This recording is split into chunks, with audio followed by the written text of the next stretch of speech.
What if the commissioned building had another model besides the BIM model? Perhaps a twin that could take over at handover and continue to capture the data from the day-to-day operations of the building. Would that change how you design? I'm Todd Wyant, and welcome to the Bridging the Gap podcast. You're invited to join my mission to embrace and share the innovations transforming the AEC, MEP, and manufacturing industries. Today, I am joined by Carlos Catalan, Senior Solution Specialist at Applied Software and Certified BIM Consultant. Welcome to the show, Carlos. Hey, thanks, and thank you for having me. Yeah, absolutely. Can you start by giving us just kind of an overview of your background? So years ago, I started as a plumber in the field. I did that for about 10 years, worked myself all the way up from the lowest, like drain cleaner, all the way up to a plumbing supervisor. Nice. And then I gravitated towards, not crawling in crawl spaces and attics anymore. You can't tell from this video, but I'm a pretty big guy, and that just wasn't sustainable for me. So I went back to school, got my degree in design, and just started drafting almost immediately as I got enrolled. And then I've done pretty much everything, and I say that not lightly. I started out as a drafter designer in the telecom industry, doing cable and telephone wire, and then I gravitated more towards my field. I went into energy, so I started out with Excel and Denver Water for short time seasonal work. And then I went into the oil and gas industry, which was all piping, which was a little more my forte because it was pipe, but still not exactly what I wanted to do. So I pursued the MEP industry, where I got a first start, I guess you could say, with a consulting firm who actually did all three disciplines. So I started designing all three actually, mechanical, electrical, and plumbing designs.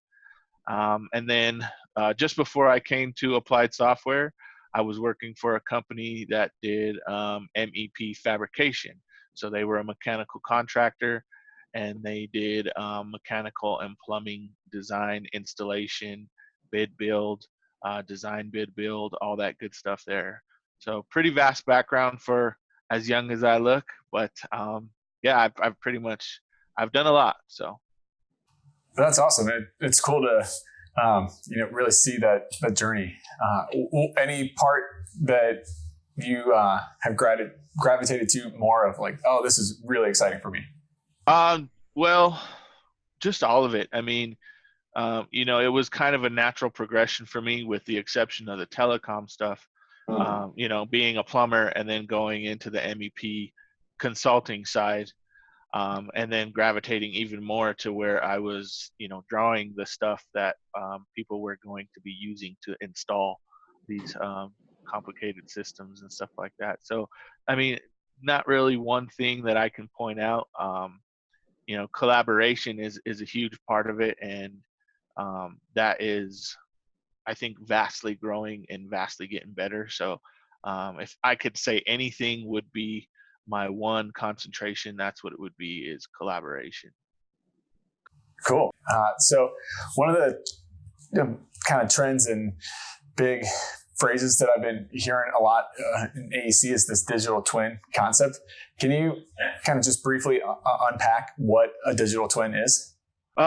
So there's plenty of definitions out there, but in essence, what it is a virtual replica of a product, right? Whether that's a building or a process, or even sometimes even a service that a company is providing, and we can gather data from that replica and start to innovate based off of the information that is received from that model or that virtual replica.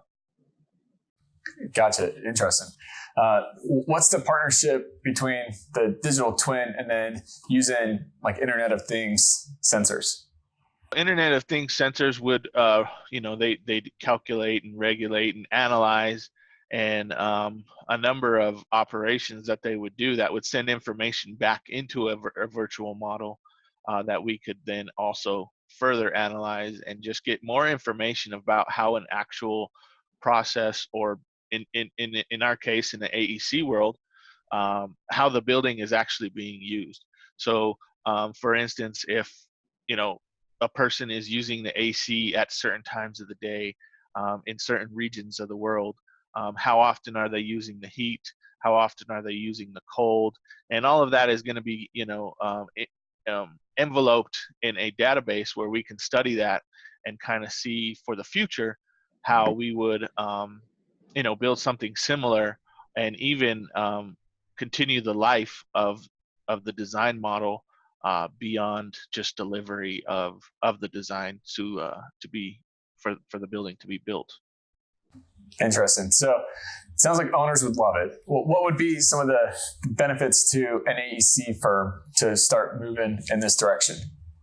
Well, an AEC firm would be able to have life beyond the contract, or the initial contract, I guess, for building and construction. So with that being said, they could take the information on a daily basis and tell the owner where they can cut back on some of the energy being used, or more specifically the systems that are being run and how often or how little they actually have to be run. So the information that we're going to get from a digital twin is going to be pretty priceless going forward.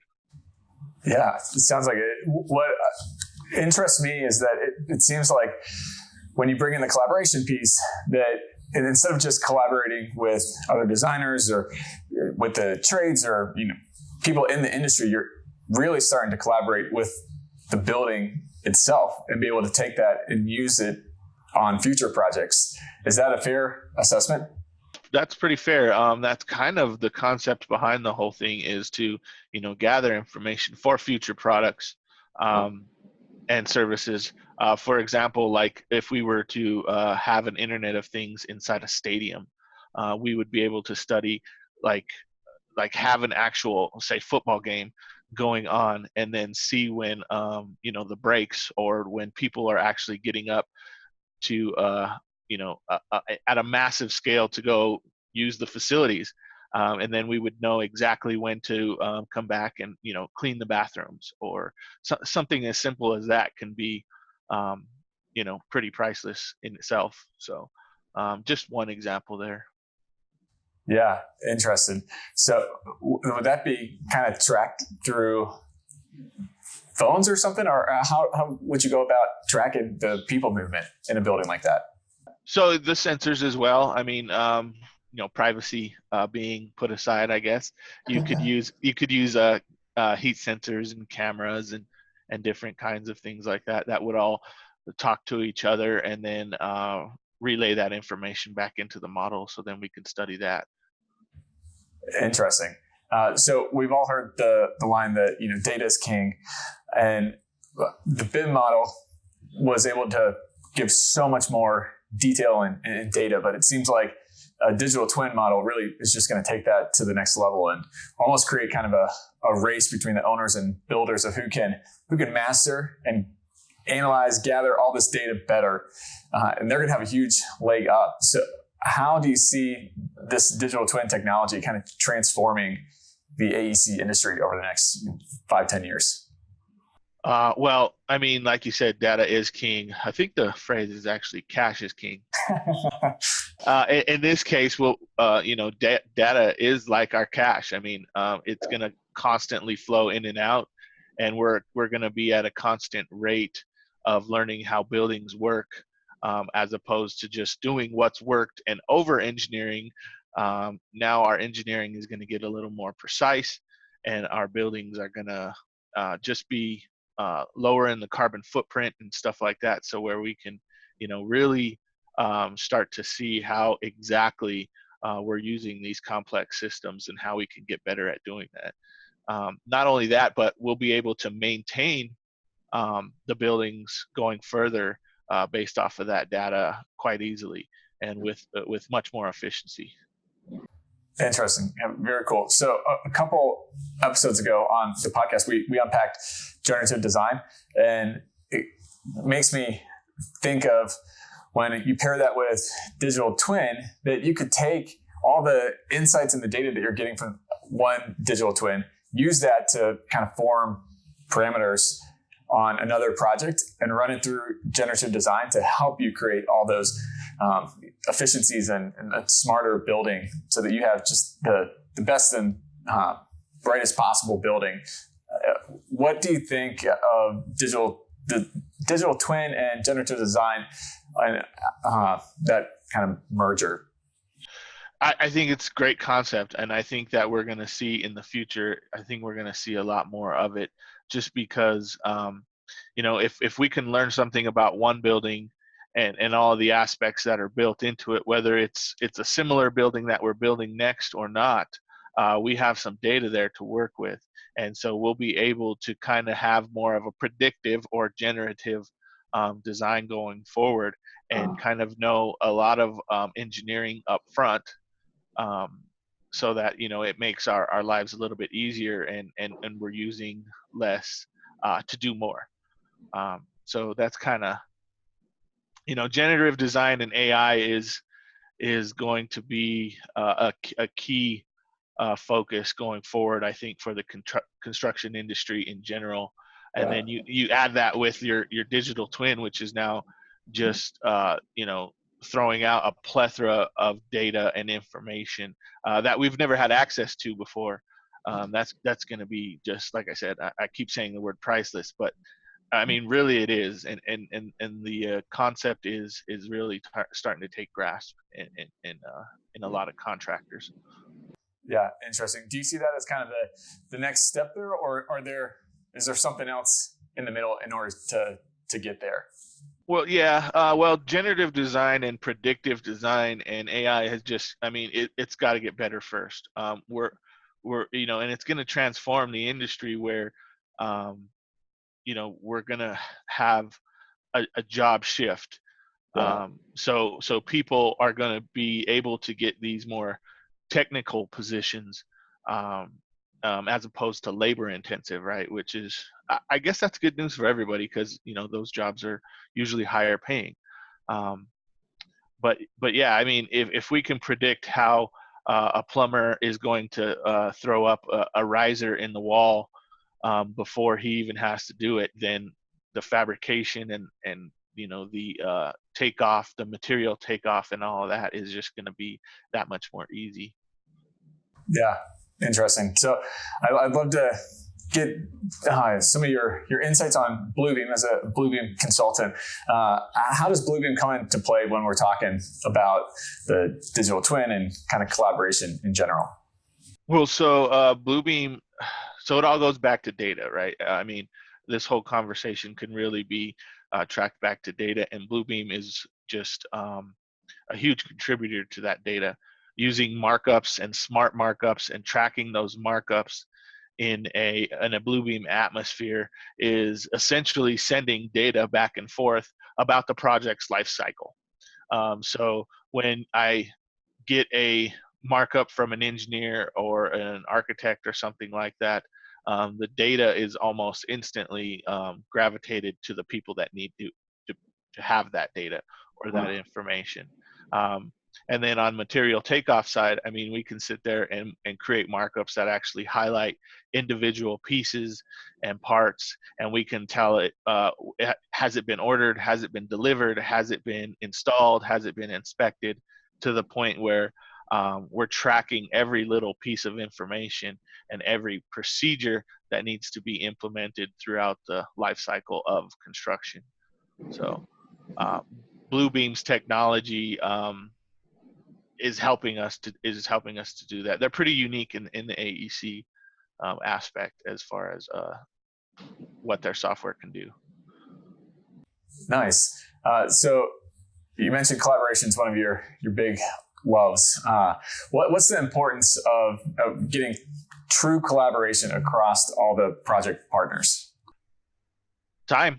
In essence, it's all about time. So if I can either predictively or in virtual reality, meaning a model. If I can, work out how a AC HVAC system is going to um, interfere or not interfere because of collaboration with a plumbing system, because a lot of those plumbing systems are gravity fed, so they can't really be reworked too much. They have rules that they have to abide by, and if we can, in a model and with collaboration, work out those kinks, in computer space or virtual space, then we don't have to do that in the field. And I mean, I don't know if you've ever been into the field, but it can be pretty cumbersome task to try to reroute a pipe or a large, ducting system just for a piece of structure or for one of those gravity fed systems or something like that. So complicated, yeah. So we're able to save time, which essentially saves us money. Interesting. So when a new project is starting and people want to better collaborate, what should the end goal? What's kind of the big win of collaboration, and maybe tying it back into Bluebeam? Well, I would say again time. So we're able to calculate labor, and then the next thing, I think the biggest waste on any project is usually material, right? And an over ordering of material. And with Bluebeam, we're able to calculate not only material but also going back to that time. So using Bluebeam, I can literally use a geographical boundary to outline some of the areas in the building, and like take for instance some flooring in, let's say, just a lobby area. I can literally draw a geographical shape for that lobby area, and then based off of what kind of material we're going to use in that lobby for the flooring, I can then calculate not only the material, right? So how much we're going to need, but then I can take that and say, how much on average, how much time would it take somebody, a laborer to install this? So that in itself is just going to be, it is mind blowing. And it's something that, there's no human error there. Bluebeam's technology is literally using the walls and boundaries that we can draw physically to calculate all that kind of stuff. Wow, that's pretty cool. How hard or time intensive is it to get ramped up on something like that? Well, not too time sensitive at all. I mean, if we offer classes here at Applied Software that could definitely get anybody up to speed on something like Bluebeam in a matter of a week or so, and then everybody's learning ability is different, but it would just be getting the fundamental tools down, building a foundation, and then taking those values that you've learned here at Applied Software or anywhere really, and applying them to a real world scenario. So I would say it's worth it. It's worth it overall, for a contractor to be thinking that way. Yeah, interesting. Any kind of fun stories or something where you've seen collaboration either work really well or just totally kind of implode on itself too? Everybody loves the juicy things gone wrong stories too. So nothing comes to mind. All I can say about that is that when we're all in, essentially, even though we're building construction and we're doing engineering and architecture and all that, we're still in a people business. So as long as people are open-minded and forward-thinking, then there shouldn't be any issues with collaboration. And I think once somebody gets into the collaboration aspect or mindset, they'll be able to see the benefits and use some tools like Bluebeam to then further their understanding of how collaboration can be so beneficial. Yeah. What do you see as some of the common kind of barriers to that mindset shift of getting into collaboration mindset? Mostly it's learning something new, and people are afraid that, jobs are going to be taken or stuff like that. Just some of the old kind of myths and legends that kind of circle us as people. So that's going to be the main drawback. And then, the technology's there. NASA's been using digital twins since 2002 to replicate something on Earth that would be in space, so that they can maintain that. And my thought goes to that movie Apollo 13 with Tom Hanks. Yeah. And they're sitting there, and those guys are running out of air. I mean, literally, right? And so the guys down at I think it was Kennedy or wherever it was back in Florida, or Houston. So the guy walks in, and he has all these parts that don't go together, right, at all. And he said, we have to make this work and fit in this, and we have 13 hours to do it, right? And so basically he's telling us to fit a square peg in a round hole, and you have 13 hours to do it. And so collaboration in that case and digital twinning were key, right? And if we can apply those concepts to construction, we're going to really see construction take off and be not only more sustainable, but we're going to do it better and faster and cheaper. Yeah, I think that Apollo 13 illustration is so spot on to both the digital twin and collaboration. It's one of my all-time favorite scenes from any movie, because I just think it's so impactful of how people can work together to do something that seems totally impossible. But when everybody has the end goal in mind, they're focused on something, they can get some really cool things done. Yeah. And like I said, that's a perfect example, and the best one that I could think of. It came to mind as soon as I started researching what a digital twin was. Very cool. Well, Carlos, thanks so much for joining us on the podcast. Really appreciate your time coming out and talking digital twin and collaboration. Oh yeah, no problem. My pleasure. Yeah, you're welcome back anytime. Okay, thank you. And thank you to all those listening. If you are interested in learning any more, visit our sponsor, Applied Software, at ASTI.com for more information, and let them know we sent you. You can listen to this podcast anywhere by simply going to Apple Podcasts, Spotify, or wherever you listen to podcasts. Also, be sure to check out our website, bridgingthegappod.com. Until next time, I'm Todd Wyant, thanking you for joining us on the Bridging the Gap podcast. Keep innovating.